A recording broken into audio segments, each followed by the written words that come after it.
حطيت التوابل على الخضار، ملح، فلفل أسود، بودرة الثوم، بابريكا وزيت زيتون. خلطتهم وحطيت عليهم الكابخ أو إحنا نسميه في المغرب الكبار. خلاص بدخلها الفرن. من مساوي سمك بالمنطقة؟ بنات لازم تجربوا السلطة هذه مرة لذيذة. عندي فواكه البحر، الكالاماري سلقته وصوتيته مع زبدة وملح وبزار، ونفس الشيء للشريمب. عندي خيار، طماطم كرزية، ذرة، الجزر، روكيت، جرجير، مانجو، افوكادو وتوت.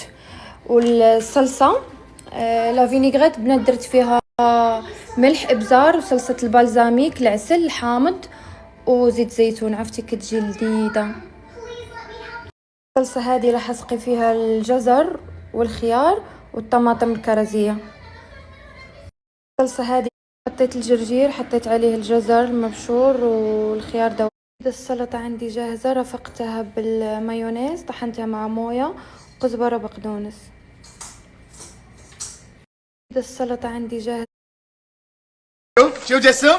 ايه تعجبني طفوش شغلك. انا الترتيب كذي انا يعجبني. انا يعجبني. انا ما عندي شغل مني منك. لا شغل سيده. ما نبي من يسار. لا سيده. سيده ما نبي سيده. مسخر، ما نبي. خلاص احنا